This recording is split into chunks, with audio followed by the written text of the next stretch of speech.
Bienvenidos y bienvenidas, amigos y amigas cinéfilos, cinéfilas, un nuevo directo de Mi Cine Clásico a través de, en este caso, Twitch y YouTube. Ya sabéis que nosotros acostumbramos a hacer 1 o 2 directos por semana, en este caso 1 por semana, el de hoy, y que como cada 15 días nosotros tenemos o Fantaterror o Cine Clásico, y hoy toca Cine Clásico.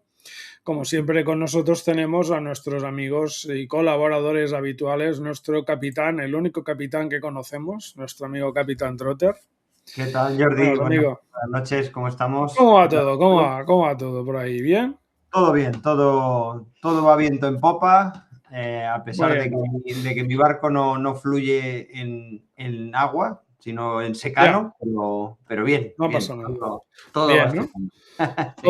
Todo bien, todo estupendo. Pues bueno, y presentamos también a nuestra gallega preferida, podemos decirlo así, nuestra Nair Millos. ¿Cómo estamos, Nair? Muy bien, puedes decirlo como quieras, la verdad. Yo muy bien hoy, muy bien hoy. Por primera vez Perfecto. encontré bueno, hoy he ido a un congreso de marketing y Es verdad. casualidades de la vida, fui a comer con un grupo de, bueno, de marketing y demás, y de repente me encontré con alguien que me seguía. Y, ¿pero tú eres Chocín? Ah, Y yo, sí. Sí, sí, sí, sí. yo Wow, sí. Y es en plan, ¡guau! Primera Qué vez que guay, me pasa esto, sí, sí, sí. qué Es guay. muy guay. qué Ujú. subidón, A ¿no? mí, a mí me pasó una vez, eso que dices tú. El único problema es que yo pensaba que igual era un stalker. Más que nada porque me miraba, ¿sabes? Y me miraba y yo, hostia, este me está mirando en tal. Y tú eres tal, y yo, sí. Ah, muy bien, es que te sigo por YouTube en los directos que haces y tal. Y yo, vale, pero al principio, ¿sabes? Era aquello de, ay, Ya, madre Te ya, dieron mía, ya, ganas ya. de decirle, pero sígueme siempre por YouTube, no por la calle. Sí, exacto. Un buen amigo, Manel, que no sé si nos ve, pero Mm. si nos ve, un buen amigo y seguidor del canal. Pues bueno, como siempre con vosotros, lo que hacemos es hablar de cine clásico. Y hoy hemos pensado, creo que es la segunda vez, ¿verdad?, que tocamos el tema del código Sí, Hayes. No es la sí, primera vez que lo tocamos, ¿no? Yo en sí, el sí. Lo primero no que, estuve, lo que Capitán no estaba con nosotros cuando no. tocamos la No, primera vez el código Hayes. Vale. no, no. Fue uno de los primeros directos que hice contigo, sí. Ujú. ¿Quieres explicar así reducidamente lo que era el código Hayes, Nair? Bueno, ya sabes que cuando yo empiezo con el código Bueno, Hayes reducidamente decir lo que quieras, ¿eh? Tampoco. es bueno, el código Hayes será el código de producción cinematográfica, ¿no? Es, MPAA, que es lo que decía, ¿no? Bueno, en fin, para quien no lo sepa, es el sistema, o fue el sistema de autocensura de Hollywood que regió la industria desde principios de los años 30 hasta mediados de los 60 aproximadamente. Aunque empezó a Ujú, redactarse en 1930, no se aplicó hasta julio de 1934, cuando, bueno, por cosas de la vida, pues empezaron a presionar mucho, bueno, pues diferentes lobbies, ¿no? ujú, Y bueno, pues era un conjunto de normas creado para limitar los contenidos, entre comillas, inmorales de violencia, que tengo, de hecho, por aquí anotados lo que no se puede decir. Había los don'ts y los be carefuls. Los don'ts eran cosas que no podían salir en pantalla de ningún tipo, que eran 11, y luego había una ristra de cosas que había que tomar con cautela, que te decía el censor si podías o no podías, ¿no? ujú, Es decir, el código Hayes no podía salir nada en pantalla relacionado con tráfico de drogas, perversiones sexuales, incluyendo la homosexualidad, aunque se nombrase, aunque no se nombrase, ¿no? ujú, Relaciones sexuales interraciales, enfermedades venéreas, escenas de parto, niños desnudos, blasfemias, es decir, decir Dios en vano o ujú, incluso insultos o temas religiosos tomados como comedia, profanación de la iglesia religión, cualquier burla a la bandera de Estados Unidos, uso del crimen real o histórico que glorificara al criminal, y esto liga con que siempre que haya un crimen siempre tiene que estar castigado en la película, ujú. y violencia o métodos de asesinato fácilmente imitables, que esto es muy amplio, pero básicamente es que no puedes enseñar violencia explícita en pantalla. Y luego había, no, o sea, ni robos, ni incendios, ni bueno, un montón de cosas, ¿no? Ujú. Embarazos, yo qué sé, envenenamientos, ahogamientos, adulterio, lujuria, armas de fuego tampoco podían salir mucho. Obviamente el suicidio también no podía salir, y si salía, pues Ujú. tenía que ser moral, entre comillas. Bueno, un montón de reglas que tenías que seguir para que Montonazo. te pusiesen el sello de aprobación, y con Ujú. ese sello de aprobación pudieses estrenar la película dentro del circuito de cines que en aquella época los grandes estudios tenían, tanto la producción como la distribución, como, bueno, todo el ciclo de exhibición cinematográfica, y si no tenías el sello, pues no podías estrenar la película. Entonces, bueno, por eso se llamó el código Hays, porque tenías que Ujú. seguir el código y tener el sello para poder estrenar. Sí. Pero bueno, podría explicarlo mucho mejor y demás, pero bueno, es básicamente las No, A reglas mí del yo creo. me gustaría añadir Ujú. unos pequeños comentarios, y es que tengo la sensación de que a lo largo del directo de hoy vamos a estar volviendo al código constantemente, porque al final, bueno, las tramas son importantes, pero yo creo que lo importante son lo que sí que vamos a ver. Ujú, Cuando hablamos muchas veces de la sociedad norteamericana, siempre tiene un adjetivo peyorativo que tiene que ver con ser puritano, y sin Ujú. embargo lo curioso que tiene el código Hays del que vamos a hablar es que fundamentalmente es una iniciativa que surgió de los lobbies de presión católicos, lo Ujú. cual es curioso porque los católicos son minoría en Estados Unidos. ujú, Entonces, yo invito a la gente, si tiene cierto interés en saber cómo se produjo todo esto, hay muchos documentales que están en abierto en YouTube, que los tienen con subtítulos, que son realmente muy interesantes. Creo que hay 2 o 3 que son los que me vi yo cuando elaboré los vídeos para TikTok y demás, porque he hecho varios vídeos en otras plataformas. Y lo curioso, que lo resumían en una frase sintetizada, era una sociedad meramente protestante asume un código católico en una industria judía. Entonces, es un poco, Menudo. por eso la Menudo mayoría. resumen, ¿no? Sí, pero la mayoría de las imposiciones que Nair acaba Ujú. de mencionar casi todas tienen que ver, bueno, o todas tienen que ver con cuestiones de ética, tienen que ver tal con cual. Ujú. cuestiones, tienen que ver con, perdón, no de ética, de moral, tienen que ver con Ujú, moral, porque la ética es personal, la moral es social, entonces tienen que ver con ujú, cuestiones de moralidad, cosa que podría sonarle a la gente en España que vivió otra época, que ujú. también, digamos que los cortes, los tijeretazos en el celuloide también tenían que ver con cuestiones de moral, en el caso español hablo, y no tanto de otros temas, porque se cortaba más Claro, con la moral y con los usos y costumbres que, por ejemplo, con la política. Curioso, en el caso español. claro, esto también venía de previamente, en los años 20, los locos años 20, ¿no? Del caso Fatty Arbuckle, que era, Ujú. bueno, Sí. era Roscoe Arbuckle, ¿no? Que era una estrella cómica muy, muy, muy famosa, que lo Ujú. acusaron de no sé si está en TikTok no estás emitiendo, ¿no? No. No, vale, vale, pues, lo acusaron de violar y matar a una actriz, durante una fiesta salvaje de los locos años 20 en un hotel, y lo absolvieron, pero bueno, la carrera de este actor de comedia de cine mudo pues murió, y la opinión pública empezó a ver Hollywood como una ciudad depravada.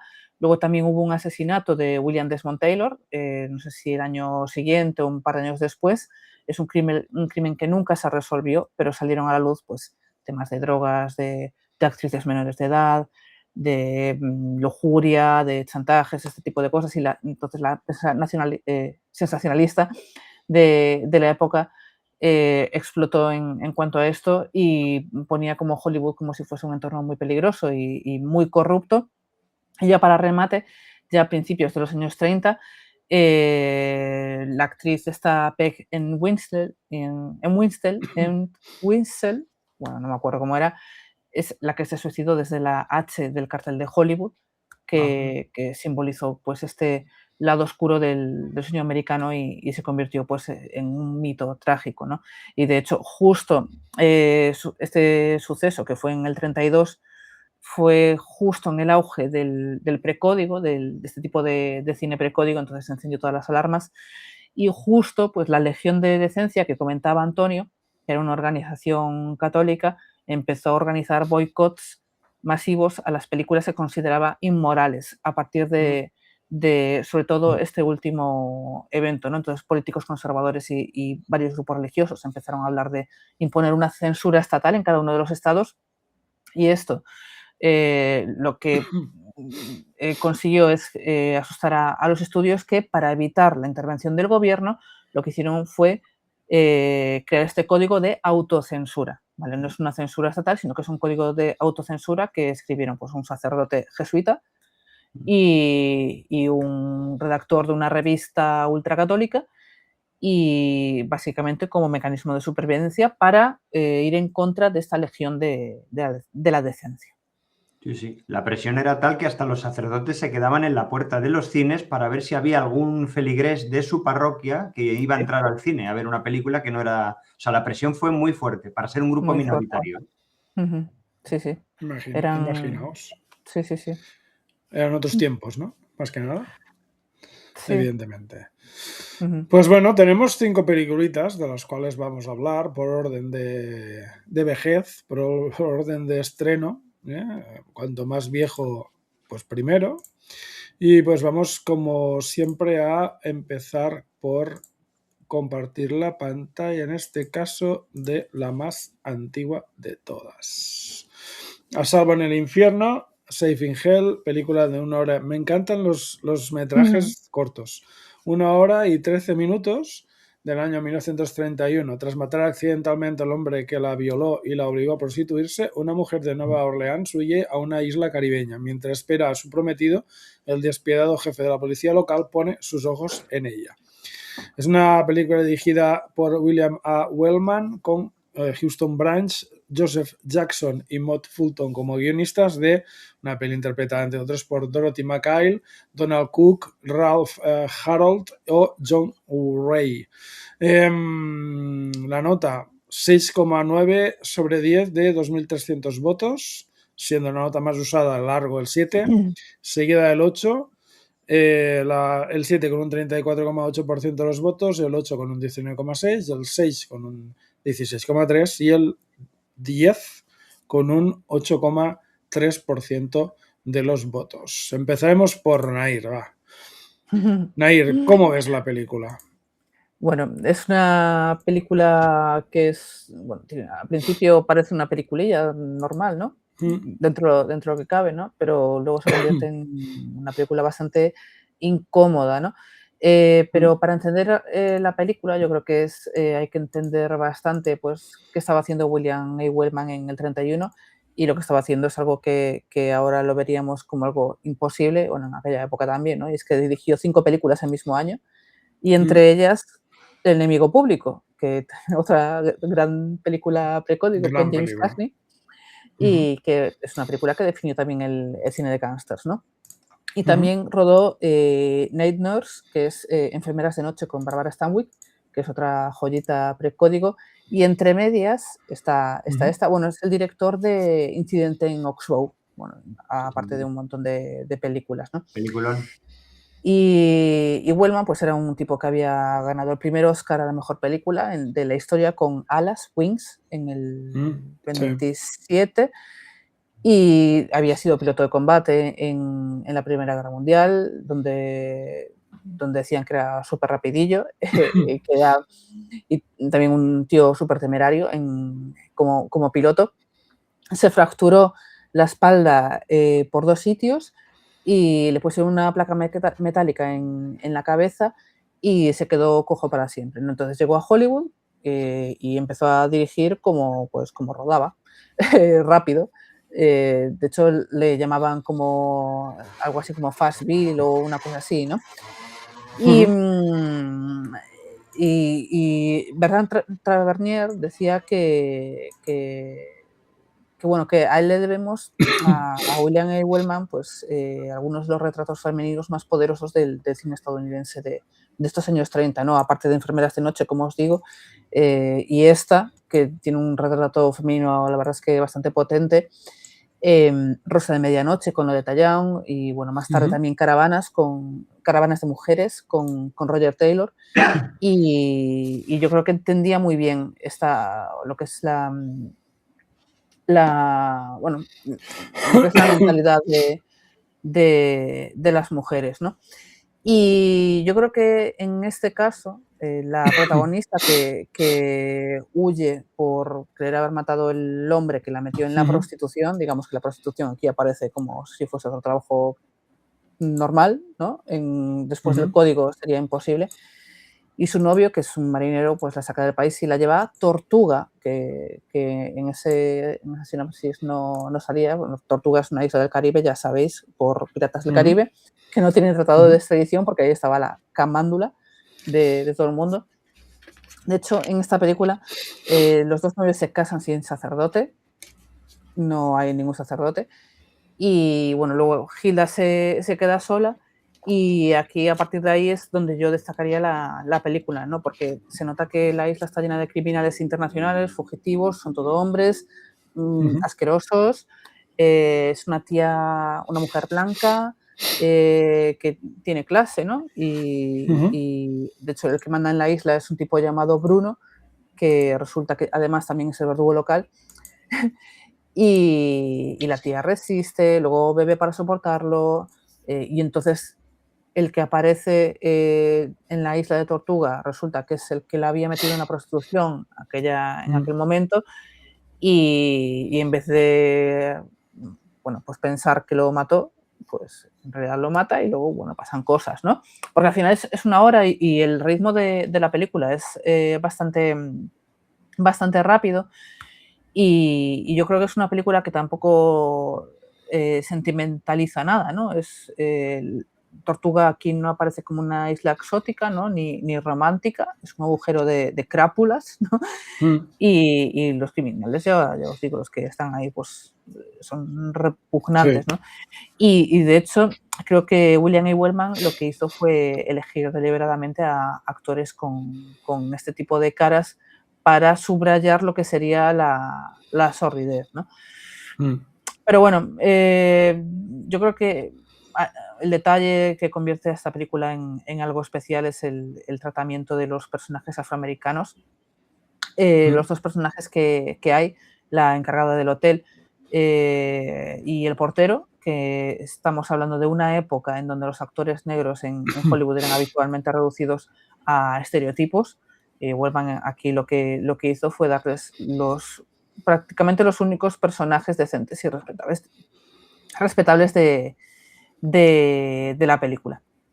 Y yo creo que ahí es algo súper destacado. Y luego volveremos a hablar con otra película, que ya hablaremos. Sí, verdad. Sí. Antonio, ¿cómo lo ves? Bueno, a mí me ha gustado la película. Bueno, muchas cosas que decir. La primera, que yo no lo sé, no estoy seguro. Entiendo que la historia está ambientada también en los años 30, ¿no? Entiendo También, que sí. no está basada en tiempo anterior ni nada. Bueno. No sé, a mí me gusta mucho. Hablando un poco del director, que has comentado la de Incidente en Oxbow, que realmente es un peliculón que haría después, en los años 40, es una gran película. Yo destacaría de William Wellman una de mis películas favoritas de western, que es Cielo Amarillo, interpretada por Gregory Peck, que le recomiendo a todo el mundo. Buenísima también. Y que la llegué a adquirir en físico porque no la veía en ningún lado y la quería conservar. Hablar de Cielo Amarillo y hablar también de Incidente en Oxbow nos viene un poco también la idea de que el director, al igual que lo hacía, por ejemplo, Howard Hawks o que hizo después Carpenter, le gusta encerrar a la gente en espacios, en microcosmos, en microespacios. La salvedad es que quizás Wellman hace que se vea más el lado más sórdido de las personas o de los actores, bueno, no, los actores no, de los personajes. De los personajes, digamos, cuando están encerrados. Y en este caso, esa isla mítica, que es casi como la isla Calavera, ¿no? De yo me la imagino como llegando después de un viaje en avión o en barco muy complicado, en el que pasada una bruma llegas y es un sitio como que no está en la Tierra, que parece como mítico, ¿no? Entonces a mí me ha llamado poderosamente la atención. Has hablado también de lo de la hora de duración de las películas. Esto también es una característica... perdonad, chicos, pero tengo que parar un momento porque me estoy mareando un poquito, ¿vale? Ahora me conecto otra vez, ¿vale? Perdonad. Vale. Algo de plano. No pasa nada. Ok. Perdón. A veces pasan estas cosas. A ver. Que se tome algo. Si se toma algo. Esperemos que sí. A lo mejor a cenar algo, si no cena nada. Sí, si no ha cenado o no ha tomado nada, tranquilo, no pasa nada. Claro. Pues a mí me pareció interesante también que también la protagonista parece que la mala suerte la persigue a todo el mundo, ¿no? Allá donde va, aparte que puede ella traer los problemas o llevarse consigo misma los problemas, es que parece que le vayan siempre persiguiendo, ¿no? El malfario, ¿no? La mala suerte en la vida, ¿no?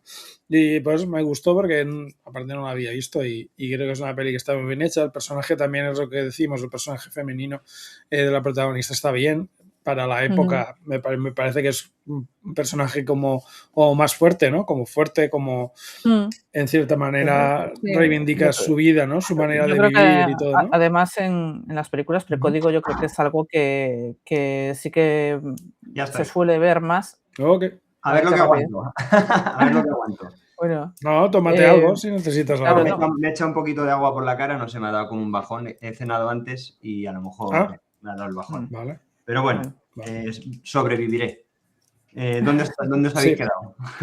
Estábamos hablando de los personajes. Sí, comentando que la actriz pues es un personaje fuerte, y comentaba Jordi que parece que la mala suerte le persigue, ¿no? Le persigue, ¿no? Donde va ella va la mala suerte o le llega la mala suerte, ¿no? Se piensa, primero sufre porque piensa que ha matado a esa persona, después se la vuelve a encontrar, se alegra porque finalmente puede volver a la civilización, ¿no? De ese sitio se puede huir y al final acaba matándolo realmente. O sea, que es aquello que todo se le repite, ¿no? En la parte negativa de la vida, ¿no? Y me pareció como atrapado por su pasado, ¿no? Que al final, sí. De hecho, creo que hay otra película de la que vamos a tratar que pasa algo parecido, ¿no? Que de alguna manera el pasado te persigue o una especie de justicia poética o no poética, pero que te acaba volviendo a atrapar, ¿no? Que no terminan de salir de ese mundo en el que se han criado, ¿no?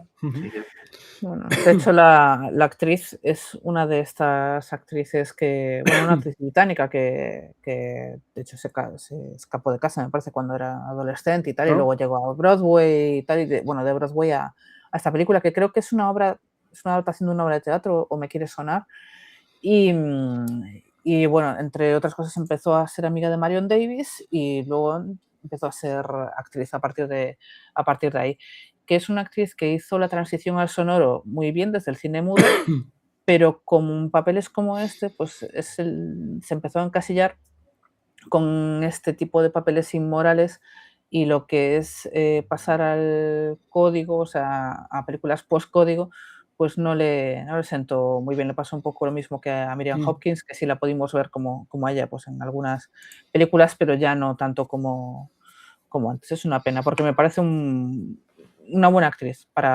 Sobre todo en este papel está muy bien. El tránsito al sonoro no le sentó bien a mucha gente, porque...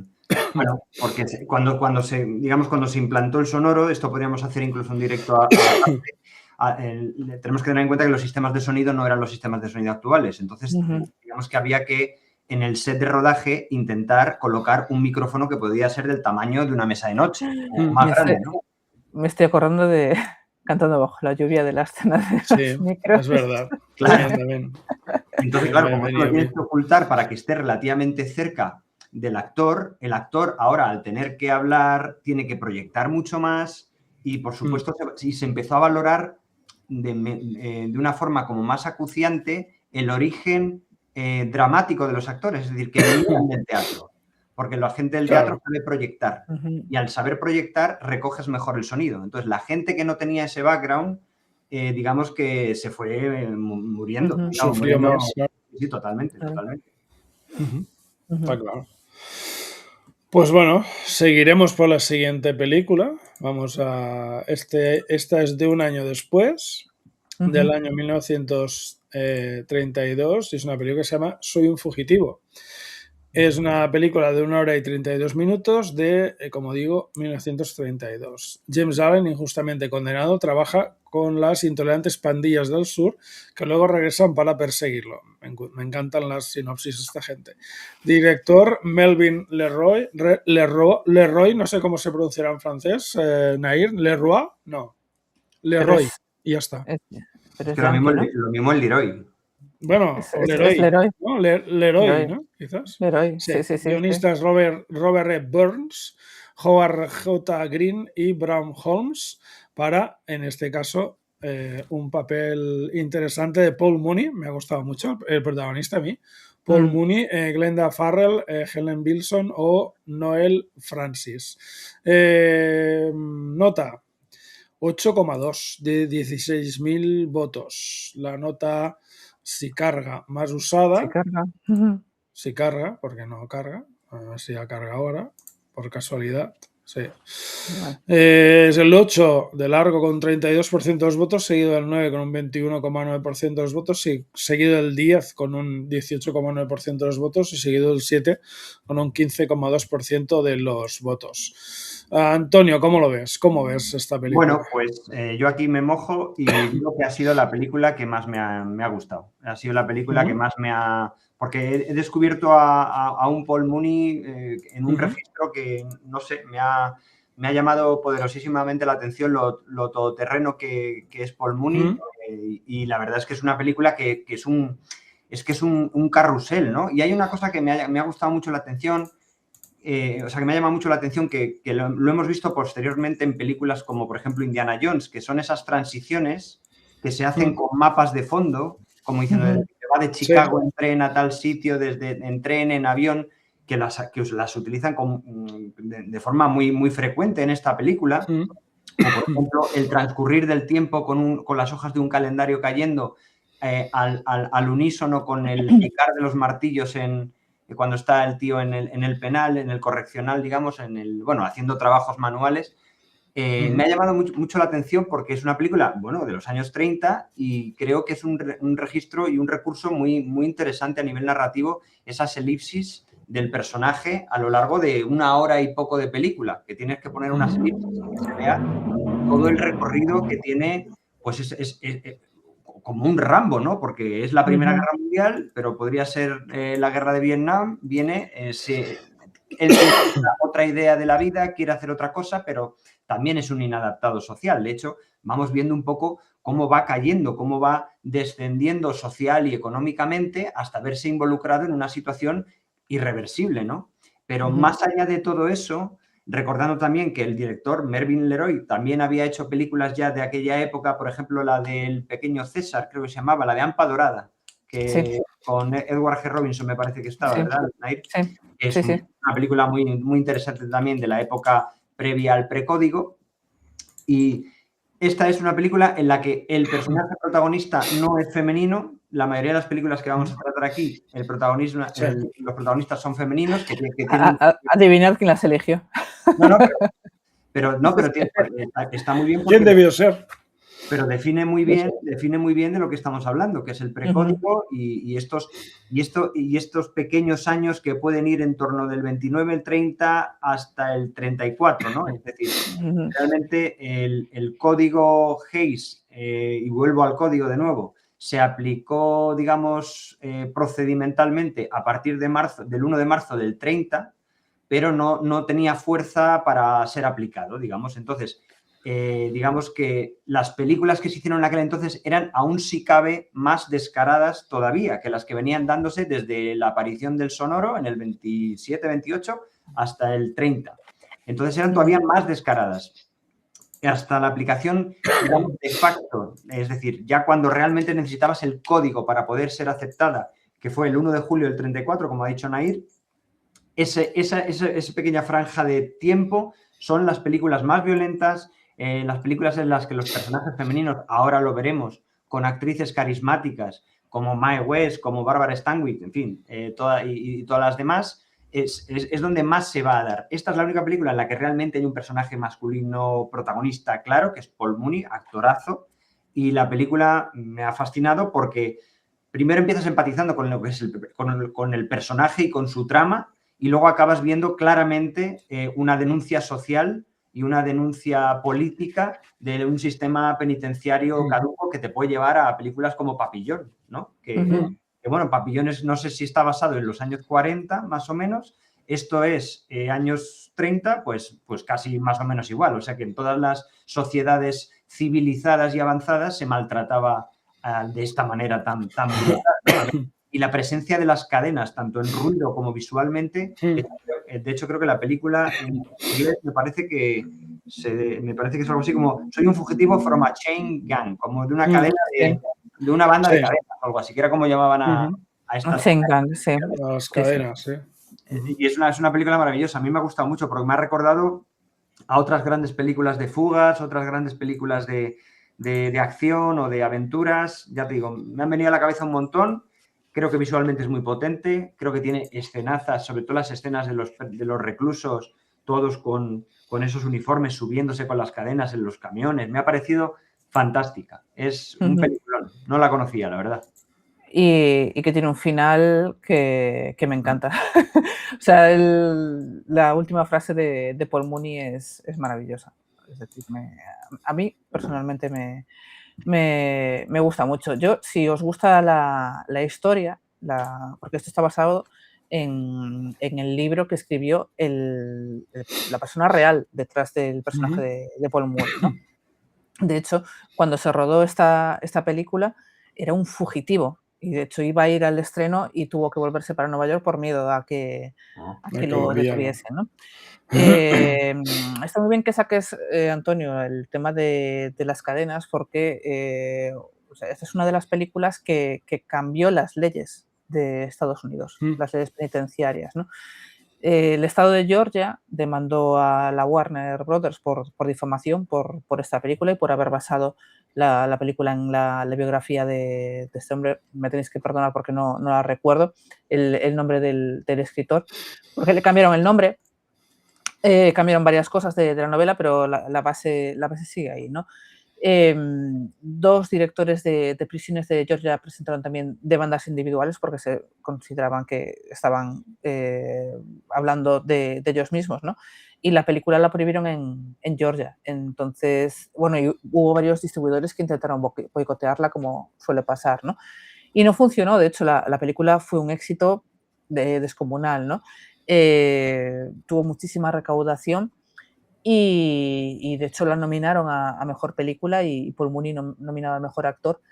Y de hecho, bueno, pues ganó premios y demás. Y poco después al personaje que estaba detrás del personaje de Paul Mooney lo detuvieron en Nueva York cuando regresaba de este estreno, pero esta vez el gobernador de Nueva Jersey, en lugar de volver a meterlo entre rejas, pues se negó a extraditarlo a Georgia y quedó en libertad. O sea, esta película es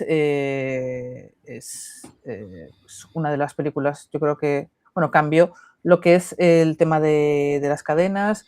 Bueno, hay que saber también que en este caso el tratamiento de los presos en Estados Unidos, sobre todo en Georgia, no era como lo podemos pensar ahora, sino que los trataban como esclavos, ¿no? Eran simplemente moneda de cambio, no era pues no eran reclusos como tal, ¿no?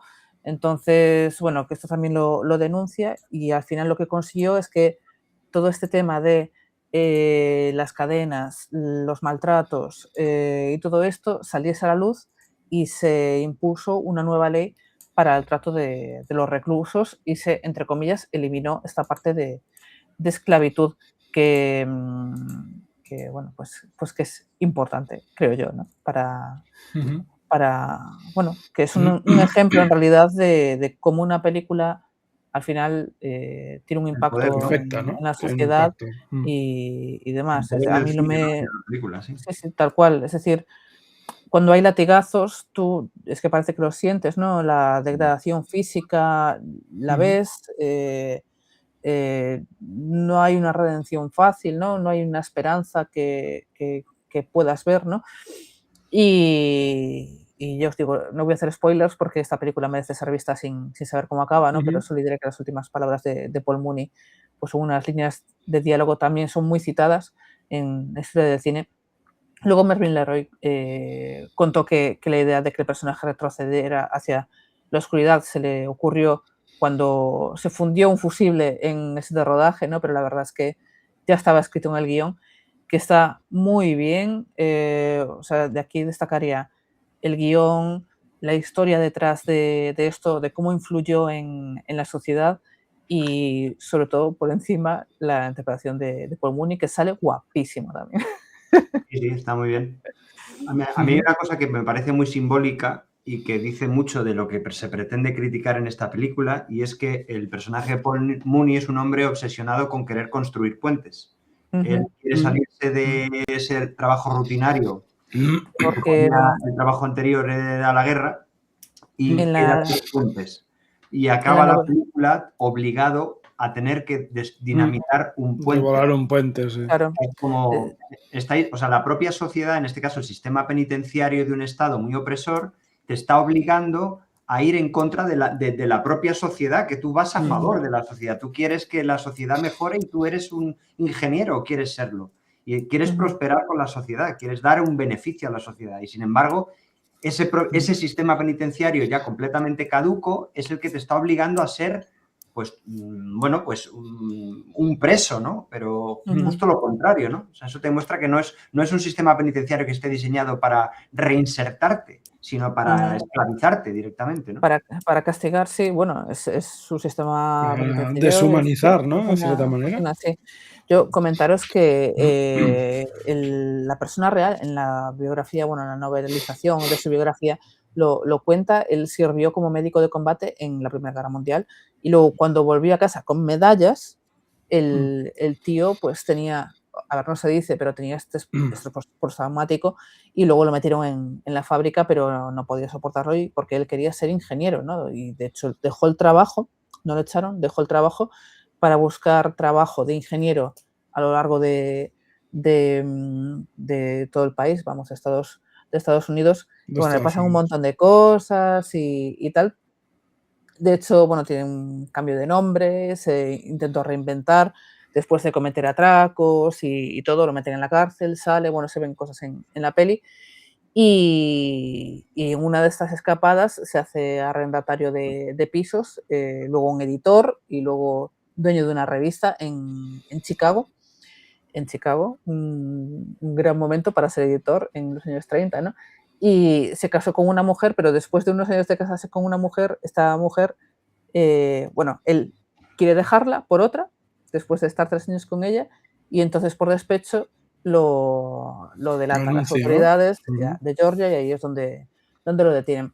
Pero en Chicago, la persona original, digamos, que en la ciudad de Chicago se movilizó al favor de él y Mm. entonces le ofrecieron un trato. Es decir, que si él voluntariamente se entregaba para volver a la cárcel, Ujú. que iban a ser indulgentes, que le iban a perdonar rápido y no sé qué.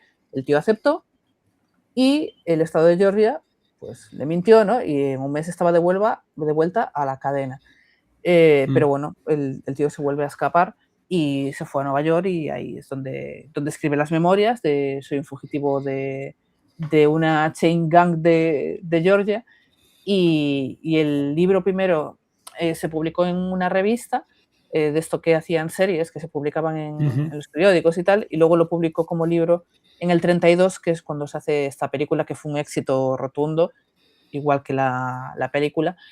Y bueno, para mí es una película que cuando la ves, sigues dándole ahí un poco el run run a la cabeza sobre escenas, sobre qué había pasado, y la verdad es que para mí una de las mejores de la época precodio. Ujú. Sí, sin duda. Sí, sí. Básicamente sí. Rotundamente sí. Y ahora vamos a empezar con las 3 que nos quedan, que son del mismo año. Vamos a cambiar un poco de este dramatismo tan carcelario y nos vamos a compartir una mujer. No sé cómo quedaría ahora esto, la verdad, en estos tiempos actuales. Pero vamos con Una mujer para dos. Es una película de 1 hora y 31 minutos de 1933, dirigida por Ernst Lubitsch, y guionistas son Noel Coward, Ben Hertz y Samuel Hofstein, y también pues de actores pues muy La jovencitos. Sí, obra de dime. teatro era de Noel Coward y el guión de Ben Hetz y Samuel Hoffenstein, Hofstein. que dejaron, me parece que una línea de la obra de teatro. O sea, Vale. o sea que O algo sea, así era. Sí, bueno, sí, sí. a ver, adaptarlo lo adaptaron. Quizás Sí, un eso tanto sí. por ciento Sí, demasiado bajo, eso sí, sí, sí, también, sí, pero sí. bueno. Ujú. Tenemos a Frederick March, Gary Cooper, Miriam Hopkins, que a mí me encanta esta actriz, no la A mí me conocía y de encanta. hecho me encanta. Edward Everett Horton o Franklin Packborn, entre otros. Y tiene una nota, básicamente, de 7,4 sobre 10 de 8.600 votos, con el 8 siendo la nota más usada con un 28,3, seguido del 7 con un 25,9, seguido de un 9 con un 12,7 y del 6 con un 12,3. Nair, ¿qué dices de esta película que a ti te gusta tanto? A ver, es que es Lubitsch, Eh, es que vamos a ver, claro, es que, ya está, ya lo has dicho todo, ya podemos cerrar. ¿qué quieres? Sí, vale, chao, hasta mañana. Buenas. A ver, es que es una película típica de Lubitsch, ¿vale? Digamos, después de la sordidez de las otras pelis que vamos a ver, ¿no? Y de Cine Denuncia. De hecho, otra de las películas en donde sale Miriam Hopkins que vamos a comentar, digamos que tiene muchos temas sexuales y tal, aquí llega Ernst Lubitsch, ¿no? Que con su elegancia y con su ingenio que siempre lo tuvo, ¿no? Es decir, es una película, comentabas tú, de vamos a compartir una mujer. Yo no lo veo así, sino que es ella quien decide que quiere estar con los dos, ¿vale? Sí. No creo que de este caso sea vamos a repartirla, porque de hecho es ella quien lleva las riendas, ¿no? Vemos a un Gary Cooper que me encanta en su época precódigo y en los primeros años 30. Me parece que tú cuando piensas en Gary Cooper piensas obviamente en los westerns, en papeles más físicos o así, pero tiene muchas Ajá. películas de este estilo y lo hace fenomenal, ¿no? Lo hace fenomenal. Aquí obviamente tenemos el toque Lubitsch, es algo que nadie más sabía hacer en Hollywood. Nunca nos enseña sexo, nunca se dice la palabra sexo, ¿no? Pero cada espectador sabe exactamente cuándo los ¿Cuándo ha personajes se habido sexo? acuestan, con quién, cómo se sienten, ¿no? Y digamos que la película es pura sugestión, con las puertas, con las escenas, el desayuno compartido la mañana siguiente, ¿no? Aquí lo Las vemos, sí. miradas y tal. Y yo creo que Lubitsch era uno de los pocos que entendía que no se dice, no se tiene que decir todo, ¿no? A veces lo que no se dice funciona mejor que lo que se dice, Sí. que un plano de esa puerta cerrada, las puertas de Lubitsch, ¿no? Que comunica más que el deseo, ¿no? Aquí yo creo que el acuerdo que tienen, que en este caso es compartir un piso, son 3 personas, digamos, dedicadas al artisteo, ¿no? Hilda está enamorada de 2 tíos y entonces hacen ese acuerdo de caballeros de compartir, van a vivir los 3 juntos, en principio sin sexo, con amistad, pero bueno, por supuesto el acuerdo dura lo que dura y bueno, pues como la Miriam Hopkins en este caso es incapaz de elegir, pues decide no elegir a ninguno y bueno, digamos, es esa típica comedia sofisticada de Lubitsch, ¿no?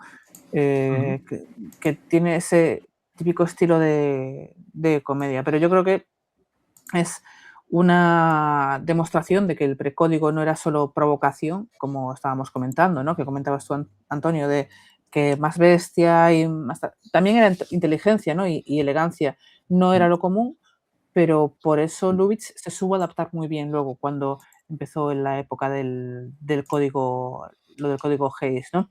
Luego esta Ujú. película conectaremos con otra basada en una novela de William Faulkner, ¿no? Que Ujú. es una actriz que podríamos ver en otras películas que hemos comentado. De hecho, protagonizó la primera película en Technicolor a 3 bandas, que bueno, un día hablaremos de ella, ¿no? Y es una película, ya os digo, sobre artistas, son un dramaturgo, un pintor y una dibujante, y los 3 viven en París, en la pobreza, pero se corrompen y, Ujú. bueno, empiezan a vestir bien, a beber champán y a perder todo lo que les hacía interesantes. A mí me parece, y la película sugiere que el éxito comercial, en este caso, pues arruina un poco o destruye lo que sería el arte Ujú. primordial que tenían ellos, ¿no? Y eso en una película de estudio como esta estaba, que de hecho estaba al borde de la quiebra, pues tiene su ironía, ¿no? Es una película de la Paramount, que ya hablaremos de ella con Mae West. Ah, sí. ¿Qué A mí, tal, Antonio? a mí me ha gustado mucho. Es muy fresca y se nota que es Mm, Lubitsch. Porque, ujú, mira, lo ha comentado Nair y creo que tiene razón en el sentido de que no todo lo precódigo es tan explícito, ni tan directo, ni tan crudo. Eh, ujú, este es un ejemplo y efectivamente eso le ha permitido ser tan camaleónico y tener una capacidad de adaptación que le ha permitido pervivir. Y no solo eso, sino que es un maestro de maestros, porque de Lubitsch ujú. salieron también un tal Wilder, que quizá no suene, y también Ujú. probablemente un tal Mankiewicz, y creo que también Preminger. No, Preminger no estoy seguro, pero de la escuela Lubitsch, desde Bueno, luego Wilder la y última película si no recuerdo mal, la última película que dirigió Lubitsch murió mientras estaba haciendo la película y quien lo sustituyó fue Otto Preminger, o sea creo que recordar. podría ser que sí, Ujú, bueno, podría ser no, casi sí. Me gustan estos, se nota en los diálogos, se nota ya en ese estilo desenfadado de afrontar y de abarcar la realidad, que se ve también muchísimo, yo creo que ya muchísimo más elaborado en Wilder, pero también porque había tenido previamente a Lubitsch como maestro y había aprendido mucho de él, pero creo que digamos que llega a su máximo en Wilder, pero aquí lo vemos, la frescura de los diálogos, que también lo vemos luego también con Mankiewicz. Entonces, se ve diálogos, se ve el toque Lubitsch, lo que decimos de las insinuaciones, las puertas que son tan famosas en el universo de Lubitsch, las puertas abiertas, gente que entra a una habitación pero no se ve o se insinúa una sombra. A mí me ha gustado, Gary Cooper está espectacular, está estupendo. No sé dónde leí, en qué libro leí en una biografía que decía que Gary Cooper en los primeros años de su vida como actor era tan increíblemente atractivo que cada vez que entraba en los estudios, todas las secretarias se le quedaban absolutamente mirando, porque creo que era un espectáculo de tío. Y se le ve que tiene muy buena pinta, trajeado y con muy pocos años, ¿no? Es una película maravillosa en la que, bueno, estamos en el París de los años 30, que aunque ya son los últimos estertores de París como ciudad referente del mundo del artisteo, porque también ya Berlín estaba compitiendo con ser la capital mundial de la cultura y de la transgresión y del arte, todavía seguía ese mito romántico de el pintor digamos, con aspiraciones o aquel que se quiere dedicar al teatro, pues lo suyo es ir a París a malvivir para intentar hacerte un hueco, sobre todo en el mundo de la pintura, que eso se mantuvo durante más tiempo, ¿no? Pero bueno, ese París de los años 30 que también, digamos que Hemingway retrató ujú. en una novela en la que salía un montón de gente que estaba en el mismo ambiente, ¿no? Y que luego también Woody Allen hizo la película esta me parece que era Midnight in Paris, que también Ujú. hablaba de, de ese París de bohemios, de artistas, de gente también un poco perdida, tal. Y yo creo que la gracia precisamente de este trío es que son gente que están en París, pues bueno, pues están siendo ellos mismos y que se llevan muy bien y que efectivamente quien tiene la voz cantante es ella. Ujú. Ella es la que en un momento determinado de la película le ayuda a uno de ellos para hacer su carrera teatral en Londres. También apoya y está detrás del personaje de Gary Cooper para ser un gran galerista o un gran pintor, ¿no? Y es ella misma la que va viendo cómo gestiona sus propios sentimientos con respecto a ellos, ¿no? Porque hacen un pacto de no sexo, pero luego se pervierte o se transgrede, porque en fin, son humanos. Entonces van todo el rato como tratando de buscar la solución a una ecuación que es a 3. Y se ve muy claramente cuando ella decide alejarse de eso porque ve que no puede lidiar con eso, pero se va con el sieso del otro y se da cuenta de que ese mundo no es el que quiere, ¿no? Que no aguanta ni siquiera una sola canción más en la fiesta de alta sociedad del de los cementos, ¿no? Y rápidamente quieren volver a esa situación, ¿no? Entonces, es una película que es, bueno, muy elegante, muy Lubitsch, muy natural, y la verdad es que, bueno, pues esa convivencia sentimental tan libre, yo creo que en los años 30 le hace ser muy, en fin, muy impactante, ¿no? Yo me imagino que en los años 30 ver esto en el cine, no sé, tendría que ser una cosa, vamos, no te debería dejar así, ¿sabes? Yo creo. Indiferente, ¿no? Exactamente. Sí, sí. No sé, a mí me ha gustado bastante, sobre todo lo que hemos dicho ahora y lo que habéis dicho vosotros, Gary Cooper. Evidentemente, el trío protagonista, el otro actor también, el Frederick Marx, también lo hace bastante, también lo hace bien, ¿eh? A mí me ha parecido un buen contrapunto de Gary Cooper. Ella lo hace muy bien, me encanta ella. Y después los diálogos, ¿no? Los diálogos que tienen entre ellos, sobre todo al principio, cuando se encuentran, por ejemplo, en el tren y todo eso, me pareció, claro, lo ves y dices, hostia, ya notas que es Lubitsch, ¿no? O sea, que le notas el estilo, ¿no? En los diálogos y en la manera de enfocar a los protagonistas. A mí me ha parecido una peli muy interesante que no había visto. Creo que de estas no las había visto nunca, ninguna vez. Y todas me parecen, por sus diferentes cosas positivas, pues bastante interesantes, ¿no? Y esta pues sería una, evidentemente, ¿no? Quizás no sé si diría la que me gusta más. Quizás... Esta es la segunda que más me ha gustado. A ti la segunda que más te ha gustado. Sí, la primera ha sido la de Paul Mooney, porque me ha impactado. También, sí. Y esta me ha gustado mucho porque es muy fresca y está muy bien. Esa me ha gustado mucho. Sí, eso que decías, la de Paul Mooney también está muy bien porque también es como una crítica social, ¿no? Bastante dura y directa a lo que era el sistema carcelario de esa época, ¿no? Entonces es como una reivindicación bastante interesante. Aparte el actor la hace muy bien esa película. Pues nada, tenemos aún 2 peliculitas para hablar y del mismo año. Por tanto, vamos con otra. En este caso se llama Secuestro, que se llama The Story of Temple Drake, que básicamente es el personaje de ella, de la protagonista, de Miriam Hopkins. Básicamente es una peli de 1 hora y 10 minutos, me encantan estas películas, de 1933. Nos dice, una adinerada pero neurótica belleza sureña se encuentra atrapada en el escondite de una pandilla de peligrosos contrabandistas. El líder de la pandilla la desea y está decidido a no dejar que nada se interponga en su camino.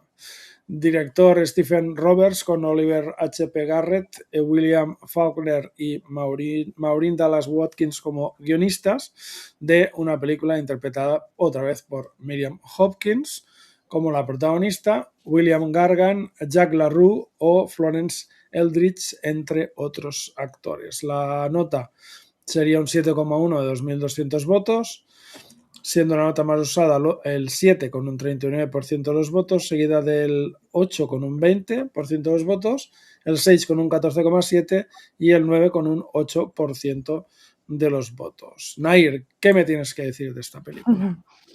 Que creo que fue la primera película precódigo que vi consciente de que era precódigo, es decir, buscando películas precódigo, me encontré con esta, ¿no? Que todo empieza con Santuario, la novela de William Faulkner, que se publicaría un par de años antes, ¿no? Faulkner siempre fue un poco ambiguo sobre el libro y en distintos momentos dijo que lo escribió para ganar dinero, que era muy escandaloso y tal.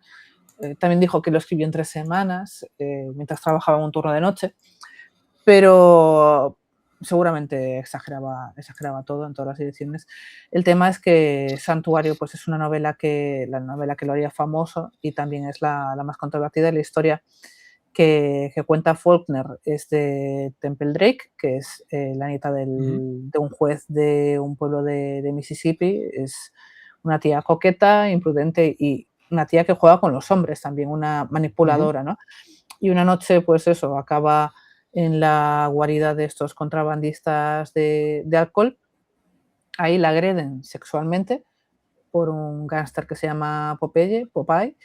Y en la novela la agresión involucra una mazorca de maíz, muy explícito, ¿vale? Y porque Popeye, bueno, pues es impotente.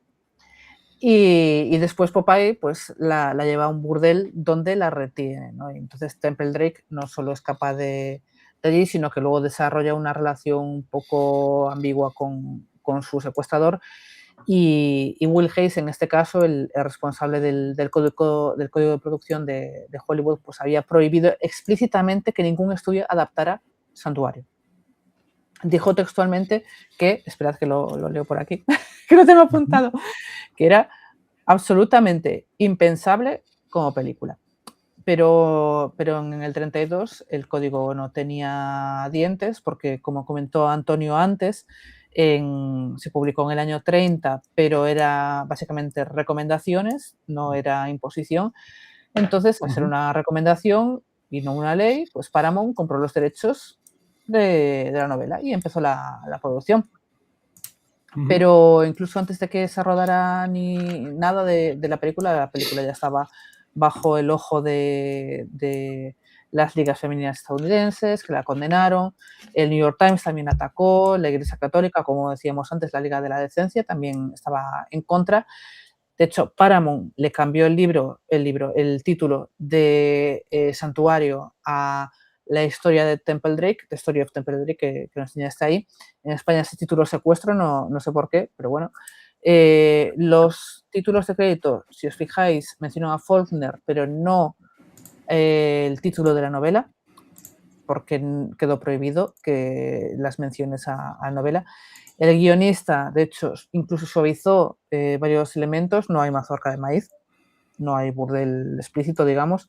Tampoco vemos que el tío sea impotente, pero bueno, yo creo que queda bastante duro igualmente la película. En este caso, George Raft, que es digamos, el violín, como se suele decir, ¿no? Rechazó el papel, entonces dijo que interpretarlo pues para él sería un suicidio profesional. Y también creo que había pedido como $2 millones, que obviamente pues eso era lo mismo que rechazar el papel, y al final lo interpretó este hombre, Jack LaRue, mucho menos conocido, pero yo creo que bastante atractivo. Y bueno, y aquí Miriam Hopkins, ¿qué decir de ella, no? Cuando hizo Secuestro, venía de trabajar con Lubitsch, del Teniente Seductor y de Una hora contigo, y acababa de hacer también Un ladrón en la alcoba. Otra gran película que, si no la habéis visto, os la recomiendo, de Lubitsch, y era una actriz sobre todo asociada a la comedia sofisticada, a personajes ingeniosos. Nadie la asociaba con un tipo de papel de este estilo, ¿no? Y yo creo que aquí Hopkins entendió bastante lo que es el personaje de Temple Drake, no como la simple víctima, sino como una mujer pues que es contradictoria, que, como decíamos antes, pues coquetea, ¿no? con el peligro. Y yo creo que aquí la interpreta como alguien que se va desmoronando por capas. Primero la frivolidad, y después el miedo, y después va a algo más oscuro y demás. Y de hecho Hopkins decía que sobre el personaje, que es como si fuesen como si hubiese dos de ella en ese personaje, ¿no? Y que sepáis que este papel también le valió el enfado de ella con su madre por interpretar lo que interpretó. Y me parece una película que desde el punto de vista cinematográfico, pues que también hay cosas que no muestra, ¿no? Que lleva la cámara también a muchos primeros planos, muy cercanos, nos pone alternativamente el punto de vista de Temple y de Trigger, ¿no?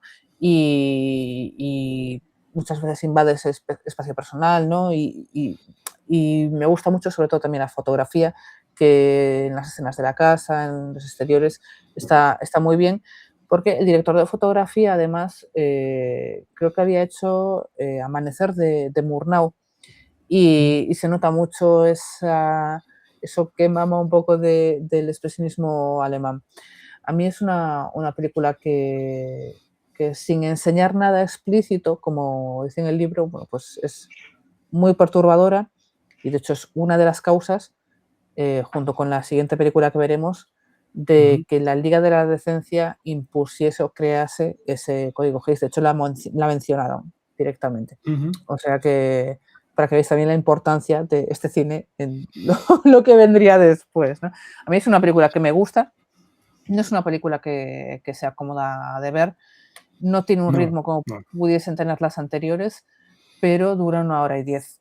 No Mm. es, o Sí, sea, una no, no hora y se te puede 10, hacer o sea, pesada en ningún caso, claro, la o verdad. sea, El, pero el, el, el George Raff, este hombre, no le gustaba hacer cine porque básicamente dijo que no a tantos sí. papeles que al final hizo que la carrera de Bogart fuera un poco la que Ujú, fue, ¿no? Porque todo lo que no pillaba él lo pillaba Bogart, o sea, digo, ujú. hostia, otro papel que hizo que no, o sea, que no sé qué pasó con ese hombre, pero bueno.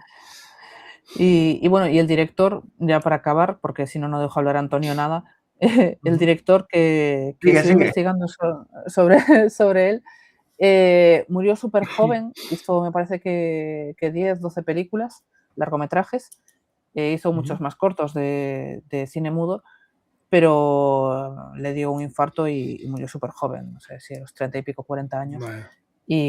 Pero bueno, yo creo que sería o sea, si hubiese seguido vivo, habría sido un gran director, porque Ujú. lo que es la forma de rodar, los planos y tal, a mí me gusta Sí. mucho en esta película. A mí me ha gustado la película, está muy bien. No la había visto y la verdad es que, bueno, disfruto mucho las recomendaciones que nos hace Nair porque Mm, descubrimos muchas películas nuevas. Yo en Precódigo estoy muy verde, entonces la Mm. verdad es que siempre es bueno, en fin, abrir, Sí, abrir, sí. abrir ángulo, ¿no? Y a mí la película me ha gustado mucho. Miriam Hopkins está estupenda, está fantástica y bueno, sí, parece ser, según he leído, que esta fue una de las grandes películas detonantes de la polémica que hizo que explotase todo, ¿no?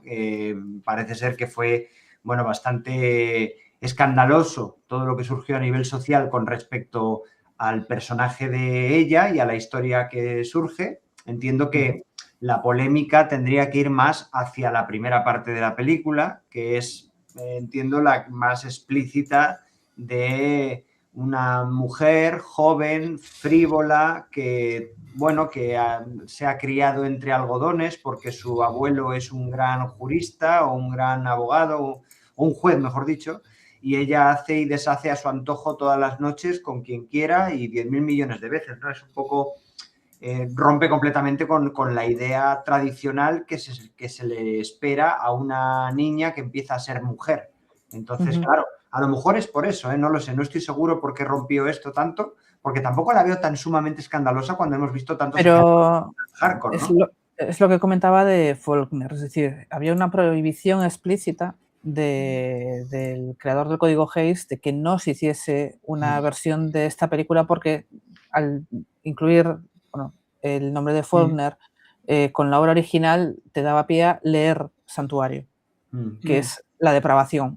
Entonces no querían una Claro. excusa para que la gente Que se pues ligara una tuviese. cosa con otra, ¿no? Claro, claro, Básicamente. Que claro. una cosa te llevara a la otra, digámoslo así. Ujú, Sí, exacto, bueno, la sí. verdad es que yo no conocía la novela de Faulkner, pero tal y como lo has comentado, claro, eso hubiera sido impensable llevarlo a la Claro, pantalla y sí, sí, sí, sí. vamos, pero ni siquiera hoy, casi te diría, porque, No, no, porque obviamente, No, obviamente. es muy violento y muy hardcore Bueno, y salvo que sea una película francesa, a lo mejor. muy explícito. Pero es verdad que conociendo esa historia previa que viene de la novela, ahora empiezo a entender por qué en algunos momentos no es que me haya perdido, porque no da tiempo, porque es una hora, pero sí que ahora empieza a tener más sentido ciertas cosas de que veo de la película, porque ahora ya puedo leer entre líneas por lo que has comentado, ya tengo esa información que antes no tenía, y ahora ya puedo llegar a entender más, digamos, el hilazón narrativo de la película. Por ejemplo, cuando ella se va con él a al motel o al hotel y está con ella ahí, está con él. Fíjate que yo llego a pensar, cuando has dicho lo de que era impotente, he llegado a pensar que el uso que tiene tan reiterado de la pistola, de estar sacando la pistola y disparando a todo el mundo por ninguna razón, porque al chico de la granja le saca la pistola y pasa lo que pasa por una auténtica tontería. Entonces, da la sensación de que él hace ese uso de la fuerza desmedido con el arma de fuego, porque da la sensación de que no parece hacerlo, que no tiene capacidad para hacerlo con otro arma. No sé si me explico. Entonces, sí. A lo mejor me lo he inventado yo y seguramente sí, pero la sensación que tengo es esa, ¿no? Que ese abuso del arma de fuego es un poco dando a entender que, bueno, que no puede hacerlo de otra manera, ¿no? Entonces yo entiendo que la polémica va más en relación a esto, al personaje de que es una chica que se convierte ya en mujer y que juega con los hombres y que todas las noches busca el peligro. De hecho, hay una frase en la película, cuando ella ya está retenida por los contrabandistas, que la mujer que está con los contrabandistas le dice a ella: estos son hombres, no son niñatos o niños con los que normalmente te codeas, que puedes manipular a tu antojo. Esta gente ya va en serio, ¿no? Un poco así, ¿no? Se acabó el juego, ¿no? Pero claro, yo entiendo que en ese momento de la película el espectador medio ya tendría que tratar de empatizar un poco más con ella, por muy libertina que le pareciera el personaje de Miriam Hopkins, no sé. Yo veo ahí claramente dos películas, ¿no? Una que va más encaminada al momento final del juicio y la confesión y a una presentación que yo creo que es la que de alguna manera escandalizó a la gente que luego implantó el código Hays. Sí. Totalmente. Sí, pero la peli pues está bastante bien hecha también. Es lo que también, evidentemente, en esa época, que también lo habéis comentado al principio, el tema de que tampoco la violencia muchas veces no es mostrada en pantalla, ¿no? O sea, ocurre, pero ocurre fuera de plano. O ves el momento antes de una pistola o de una arma que se va a disparar, pero que tú no ves lo que pasa. Y eso pues también sí que es verdad que, bueno, que era un factor que pasaba en ese tiempo también, ¿no? La peli a mí me ha gustado mucho porque tampoco la había visto y me ha parecido, sobre todo por la actriz, ya os digo que me ha parecido como una especie de descubrimiento de una actriz que no conocía, y la verdad es que me parece una muy buena actriz. La parte del juicio, que es la que ahora tengo puesto también, el tema del abogado, ¿no? Que es el fiscal, ¿no? ¿Es el fiscal él o...? No, yo creo que es el defensor del hombre, ¿no? Quizás. Sí. Creo que era. Del acusado y tal. Sí, me ha parecido, pues, la parte final me ha parecido bastante interesante también, ¿no? Eso que le pregunta un poco de si ella cree en su familia, en lo que es la familia y todo, me ha parecido bastante interesante, la verdad. O sea que quien no haya visto, ya sabe. A ver. No sé si comentar esto ahora o dejarlo para cuando comentemos la siguiente, pero tengo una duda. Comenta. Tengo una duda que me viene con respecto al final moralizante de algunas películas. Quiero decir, vosotros tenéis en mente el final del juicio este. Ella digamos que como que se redime, ¿no? O sea, como que se atiende a volver a las normas, ¿no? Un poco, o sea, como que busca en ella misma y al final dice, venga, va, esto es lo que hay que hacer, y lo hace, ¿no? Muy diferente será lo que pase con nuestra siguiente protagonista en la siguiente película. Pero claro, siendo estructuras de precódigo, esta es la película que yo veo, entre comillas, menos escandalosa, porque en el final, los pecadores no pagan. Aquí hay una redención.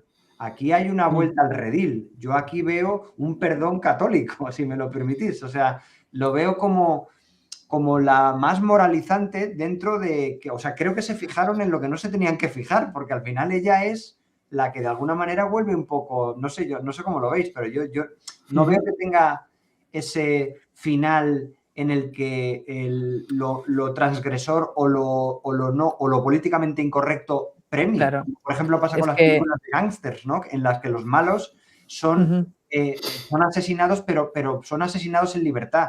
No son asesinados por la justicia. O sea, no son pero tienes un castigo. El castigo es que te matan. Tú te pueden meter en la cárcel o acabas muerto. Ese es el Claro. castigo. Es decir, no sales vivito y coleando. Aquí el tema es que en el libro de Faulkner el final es muchísimo más oscuro y nihilista, ¿no? Aquí, de hecho, en el final, si no recuerdo mal, Temple comete perjurio en el estrado, es decir, testifica falsamente, entonces lo que lleva a la condena y posterior linchamiento de un hombre inocente, y en la obra literaria no hay ninguna expiación. ¿Y por qué esto es así? Pues porque en el cine precódigo pues, se permitía explorar este tipo de cosas, pero como había estas críticas detrás, y era Paramount, es decir, sí, fue valiente comprando los derechos de Santuario y demás, no se quiso aventurar a que no tuviese un final más, como dices tú, moralizante, ¿no? Es decir, al final Temple pues quiere transformarla como si fuese una víctima en realidad. Yo creo que es por eso, pero también puedo estar totalmente equivocada, ¿vale? Entonces, bueno, no lo sé. Lo único que sé es que en la novela el final es totalmente distinto. Es totalmente distinto. Yo supongo que lo cambiarían por cumplir un poco con el código, bueno, y que no tuviesen tan encima la lección de la decencia. O sea, yo es que, por ejemplo, establezco una diferencia y lo matizo y ya está, porque si no se me va de la cabeza, por ejemplo, con las películas tipo Scarface o, bueno, o Los violentos años 20, sí, en los que yo veo una diferencia entre que el protagonista sea ametrallado en una calle, pero es ametrallado siendo libre, entre comillas, libre, quiero decir, haciendo lo que él quiere, entre comillas, a muy diferente, por ejemplo, el ajusticiamiento, que aunque luego borraron o sea, omitieron la escena final, la de Fred McMurray en Perdición, que iba a ser gaseado en una cámara de gas. Es decir, unos, digamos, mueren en libertad y otros mueren ajusticiados. Yo entiendo que la fascinación que había por los gángsters en los años 30 era fundamentalmente porque se querían parecer a ellos, aun sabiendo que iban a acabar palmando como la fascinación que hubo en los años 90 por el personaje de Tony Montana en Scarface, en la más nueva, ¿no? En la de Brian De Palma. Entonces, yo veo esa diferencia. Es decir, si te pilla la policía, si te pilla la justicia y te mata, es moralizante. Si te sales con la tuya y te mueres siendo libre, entonces es cuando tú puedes ser encumbrado para que la gente te vea como un modelo de algo, como un modelo de libertad, aunque sea equívoco, porque al final te está llevando por un mal camino. Entonces yo veo esa diferencia. Entonces yo aquí veo en el personaje de ella redención, pero claro, si en la novela era distinto, ya eso es otro tema. Claro. Sí, sabemos que las adaptaciones las carga el diablo, también. O sea, las adaptaciones adaptan lo que les parece muchas veces. Pues bueno, como no hay 4 sin 5, pues 5. La quinta película, me lo he puesto bien yo, no es que sea 4 sin 5, pero es igual. Lady Lu es la última peliculita de la que vamos a hablar, que además es la más corta, creo, de todas. 1 hora 6 minutos, de 1933. Lady Lu es una mujer de Nueva York a finales del siglo XIX que se ha hecho a sí misma. Un día conoce a un apuesto joven, hombre apuesto es y joven también, pero aunque enamorada no está dispuesta a dejarse intimidar y decide llevar ella la voz cantante.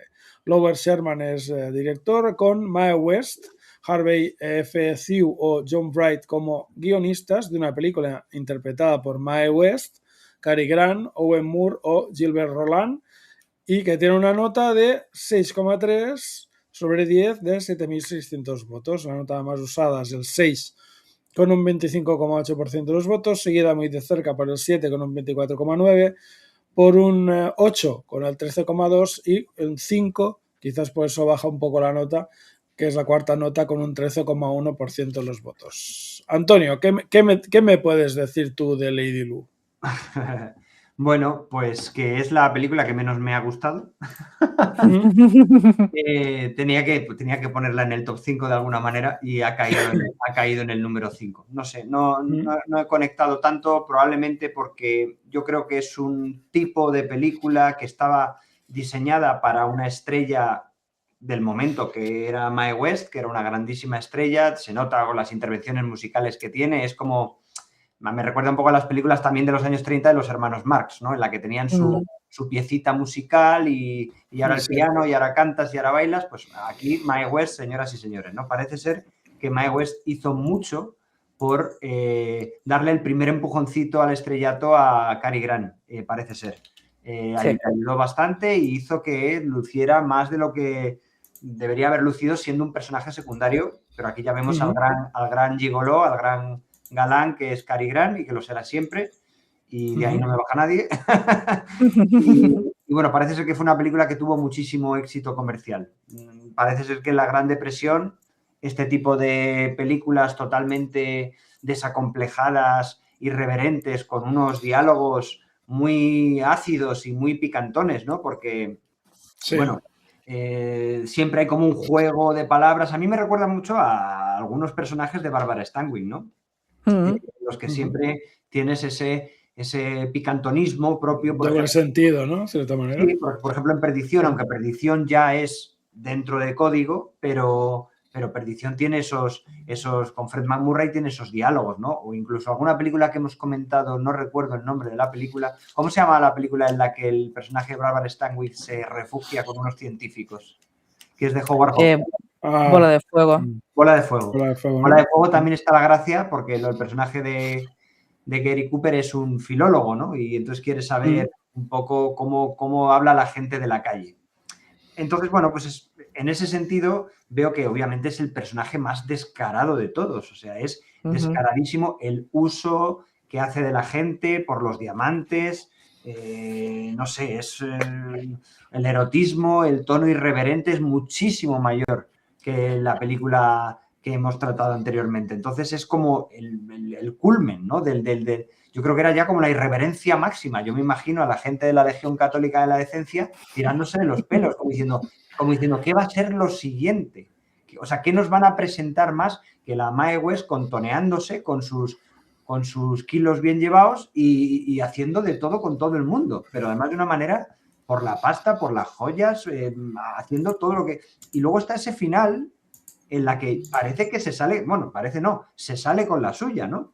O sea, se libra después de estar metida en un verdadero cenagal de cuitas, vendetas y de situaciones entre complicadas que le pueden llevar a la muerte, y ella al final se va en un coche de caballos, tan tranquila, ¿no? Sí. Sí, y bueno, también hay en las películas también, que es una cosa como anecdótica, ¿no? Que parece que hay como muertes accidentales, ¿no? En varias películas. Sí. O sea, aquí hay una muerte, se pelean y tal. En el otro también parece que lo mata, pero no lo mata y tal. O sea, parece que a veces hay como cosas que pasan que no quieres que pasen, pero que pasan. Tipo, cuando también en la otra película le tira una botella y parece que lo ha matado y lo deja muerto y se quema la habitación y tal. Entonces, claro, es aquello que dices, hostia, se usaba mucho este recurso, pero me parece muy interesante. Sí que es verdad que quizás, como ha dicho Antonio, quizás sea la que menos me ha gustado, quizás, ¿no? Me ha gustado, evidentemente, porque está bien hecha, pero quizás el tema no me ha gustado tanto. No sé qué iba a decir Nair. Adelante. No, porque aquí yo creo que la trama da un poco igual. ¿Sabes? Es decir, yo creo que esta película para entenderla o disfrutarla o dar... Con muchas de las películas de esta época hay que ver un poco el contexto, ¿no? Y es que aquí Lady Lu, o más bien Mae West, o sea, llega a Hollywood con 40 años, ¿vale? Pero llevaba 35 en el escenario. De hecho, a los 5 años ya actuaba. Luego también fue artista de vodevil siendo una adolescente. Pero además de actuar, porque normalmente a Mae West la conocemos actuando, la tía escribía sus propias obras de teatro. Ya, que era una crack, vamos. Las producía y las dirigía también, ¿no? Entonces, pero no solo eso, es que sus obras de teatro, o sea, todo el mundo se volvía loco para verlas, pero también porque enfadaba a todo Dios. Y en los años 20, de hecho, hizo una obra que se llamaba Sex, literalmente, una comedia sobre una prostituta, y funcionó también en taquilla teatral que la policía hizo una redada en el teatro y detuvo a todo el elenco, ¿no? Y obviamente la acusación fue algo así Imagínate. como obscenidad y corrupción moral, ¿no? La condenaron a unos días de cárcel y una multa. Entonces, le ofrecieron pagar la multa para quedar libre y Mae West dijo, no, me quedo en la cárcel porque eso era publicidad para su siguiente obra de teatro, ¿no? Entonces, cumplió pues los días de cárcel en un correccional y de hecho cenó con el director de la cárcel y la soltaron pues 2 días antes por buena conducta, ¿no? Entonces salió de la cárcel y escribió otra obra de teatro que se llama The Drag sobre homosexualidad y travestismo, que además terminaba con un baile drag como si fuese una jaula de grillos, ¿no? Pero bueno, es una película que no llegó a Broadway porque, bueno, no la bloquearon porque no lo vi. Y entonces, bueno, siguió escribiendo obras, hasta luego, bueno, quería meterse en el cine y entonces buscó a Paramount, ¿vale? Que el estudio estaba en bancarrota, lo que contábamos antes, ¿no? Que, o sea, estaba bastante, bueno, como suele estar, parece, Paramount últimamente, ¿no? Y Mm. y de hecho habían considerado, en aquella época ya venderse a la a Golden Mayer. Entonces necesitaban un éxito. Entonces Mae West les hizo un trato que no podían rechazar, que era, bueno, insistió en escribir los guiones, usar sus propios guiones, supervisar todo, los actores, Cary Grant, ¿no? Por ejemplo, el vestuario también, el vestuario creo que es de Edith, ¿cómo era? Una diseñadora de vestuario súper famosa, pero también eligió a los encargados de iluminación, el director también, fue toda elección de Mae West. Y Ujú. bueno, pues la Paramount aceptó todo porque no tenía nada que perder, porque ya estaban, como la mierda. Pero con esta película, que está basada en una obra de teatro suya que se llama Diamond Lil, por el tema de los diamantes, pues obviamente pues lo sacaron de la bancarrota porque costó varios cientos de miles de dólares, pocos, y consiguió, he visto cosas de que consiguió 2 millones o 3 millones de recaudación, entonces sacó a la Mm. Paramount de la bancarrota, como para no darle más películas, ¿no? Mm. Y de hecho tuvo que cambiar el título de Diamond Lil a Lady Lu para disociar la película de la obra, como hicieron con la historia de Temple Drake de Santuario, ¿no? Ujú. Y también, bueno, hay Ujú. varios cambios para eliminar cualquier asociación con esto de los diamantes. Y bueno, aquí Lady Lu, obviamente, no fue el título original, sino que fue el título original que se le dio en España. En Estados Unidos se llamó She Done Him Wrong, ¿vale? Mm. Lo hizo a él mal, ¿no? Luego estuve investigando y hay un corto de estos que hacían en blanco y negro súper sexuales, que es She Done Him Well, que es pues otra vuelta de tuerca, es uno de estos cortos que solían poner antes de las películas. Pero bueno, la película fue un éxito rotundo. De hecho, se cuenta que fue necesario programar funciones a medianoche porque iba todo el mundo a verla y para que tuviesen más funciones y demás. Pero, o sea, la prohibieron en un montón de países. Fue un éxito, pero fue también un escándalo, ¿no? Y bueno, de hecho la nominaron a mejor película. Y para mí es una película básicamente de sketches para Ujú. lucimiento de Mae West con sus frases, que si fuese realizada actualmente sería todo un éxito y yo creo que porque se podrían sacar reels o TikToks de la película, es decir, Ujú. secciones de varios segundos de la frase típica de que te dice Mae West, luego se da media vuelta y se va. Entonces, es como Mm. es una película muy viva en ese sentido, muy corta y que muy polémica también, pero también que se puede disfrutar conociendo un poco ese background de Mae West, que es que la tía era una crack. Era una crack. Y no sé, o sea, es Lo una que, lo que has comentado de sex y drag, esos son obras de teatro. eran obras de teatro, sí. Eran obras de teatro. Pues joder, eso fíjate, para que luego salga alguien aquí en 2026 y diga, bueno, voy a ser transgresor y voy a hablar de tal. Yo no, ya lo había hecho Mae West. A lo Ella, mejor habría que hacer un documental efectivamente, actualizado sobre pero, la figura de Mae West.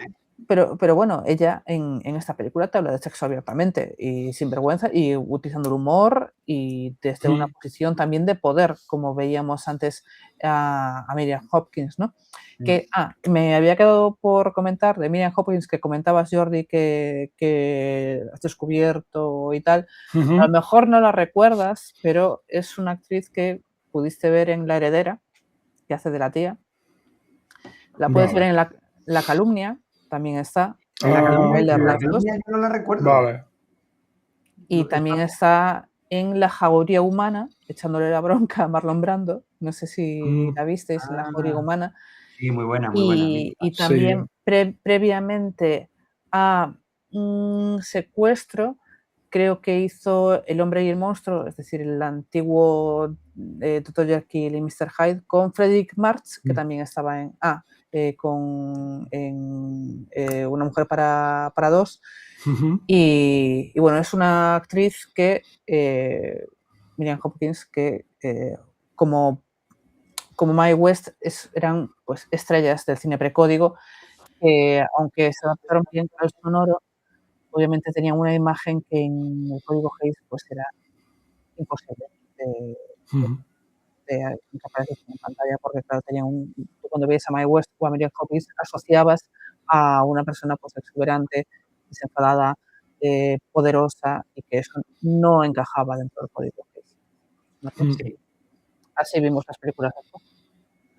Sí, yo creo que a lo mejor ahí Bárbara Stanwyck fue la que más supo coger las virtudes que se podían tener de los personajes femeninos del precódigo y saber adaptarse fascinantemente bien a... Yo creo que porque nunca tuvo un papel, o si lo tuvo, no tantos como Miriam Hopkins y Mae West, tan mal hablados, tan escandalosos, sino que, bueno, sí, tenía papeles poderosos y tal, pero no eran tan escandalosos. O sea, Pero, por no se ejemplo, asociaba... una figura como Dietrich, que también yo creo que supo transicionar bien, ¿no? Sí. Y que también podría haber sido una mujer que encarnaba personajes femeninos muy atípicos en la época precódigo. Yo no sé, ella también a lo mejor, ¿no? Podría haber sido de los ejemplos que superó fácil la etapa precódigo, yo creo, ¿no? Sí.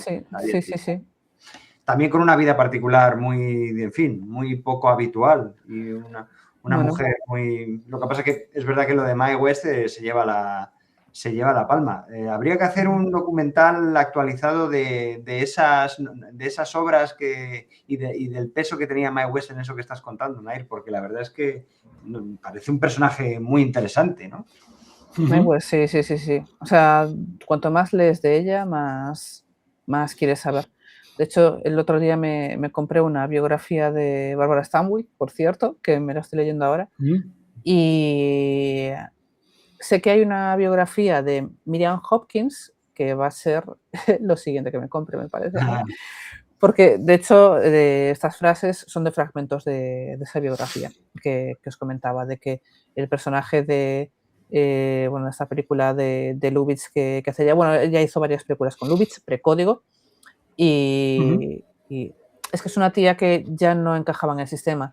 Fue madre soltera, conscientemente, y nunca quiso aceptar que fuese un alma que se podía domar, ¿no? No quería encajar tampoco, sino que era libre y así quería actuar. Entonces, bueno, para mí, en mi equipo.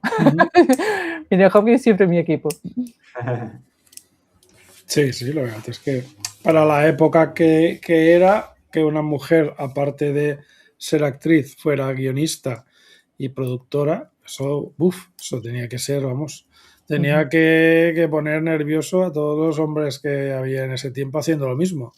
Porque claro, como no era lo socialmente seguramente aceptable, pues claro, aparte una mujer pues, que empoderada en cierta manera, ¿no? De esa época, pues no era fácil de ver y la verdad es que sí, que evidentemente Y que era un tampoco ejemplo encajaba importante, ¿no? Y no encajaba. en los Sí, sí. cánones de la Sí. mujer guapa, digamos, ¿no? No era No, está claro. delgada, rubia, con la ceja, no sé qué. No, ella era como era No. y con la boca más grande que nadie para la hora de decir lo que ella quisiese, ¿no? Y yo creo que encaja bien a la hora de personificar lo que es la libertad del precódigo. Está muy bien que la hayas elegido de última. Mira, ha sido aquello que vamos quitando y la intuición femenina que podemos tener cada uno a su manera, pues ha hecho que acabáramos las 5 pelis pues con la de Mae West, ¿no? Básicamente. Pues bueno, Nair, a ver, ¿has pensado en algo para dentro de 15 días? No. De los temas que tenemos pendientes, ¿alguna sugerencia? Tenemos Howard Hawks. Podemos tener Actors Studio. No sé. Ahora que comentabas de temas carcelarios, o sea, a lo mejor podemos hacer algo de cárceles, presos, ahí va a algo estar así. discutido, ¿eh? De fugas, cárceles y rollo preso. Pues ahí vamos a pegarnos. Para elegir 5, lo mismo necesitamos una segunda parte. 3 o 4 directos. Se pueden hacer, bueno, se pueden hacer, no pasa nada. Es que me está viviendo dilatándolo. ¿Sabes qué me venía a la cabeza cuando estabais comentando Soy un fugitivo? ¿Cómo se titulaba en castellano? La de Paul Newman de Cool Hand Luke. La de la leyenda del Indomable. Correcto, sí. Es que me la recordó mucho, es que era una película que te recuerda constantemente a otras. Sí. Y pues también entraría ahí en la saga, pero bueno, hay un montón. O sea, bueno, se puede hacer parte 1. Se eligen unas y dentro de un par de meses se hace parte 2 y ya está. Vamos haciéndolo así, vale. no hay problema. Ok, vale. Pues 1 hora y media de directo aquí con la gente, tanto en YouTube como en Twitch. Y pues nada, nos iremos a descansar. En mi caso a cenar, en el vuestro no, porque habéis cenado. Hoy soy yo el único que no ha cenado. Ah, ¿no has cenado tampoco? Venga, pues tenemos que ir a cenar. El único que ha cenado yo y me ha sentado mal. Joder. Claro, no lo haces habitualmente cuando haces directo, cenas después, entonces claro. Cena muy deprisa. Claro, para la próxima hay que cenar después, claro. Sí, hay que cenar después, no pasa nada. Pues nada, lo de siempre, gracias a Nair Millos por estar con nosotros, seguid sus redes sociales, incluida TikTok, aunque TikTok últimamente está un poco tocagaitas y ya, pero tú igualmente que... ¡Oh, mira! Ha sido TikTok y... Es que de verdad. Y se le iba ya. ¿Meigas o qué pasa, de verdad? Pues seguramente hay meigas por ahí. Pero bueno, y lo mismo con Capitán Trotter. Podéis seguirlo en sus redes sociales y a nosotros también, evidentemente, en las redes que tenemos nosotros. Volveremos dentro de... Ya hasta la semana que viene nos volveremos. No tengo claro aún qué directos vamos a hacer. Sí que vamos a hacer uno con Luis Uraga al jueves, pero con Nair y con Antonio volveremos dentro de 15 días para hablar quizás de fugas y de prisiones. Ya veremos, a ver cómo nos va el tema. Pues nada, gracias a todos los que habéis pasado por aquí, a los que vais a ver el directo subido, tanto en YouTube como en Twitch, y nos vemos dentro de unos días. Chao, chao. Gracias. Chao.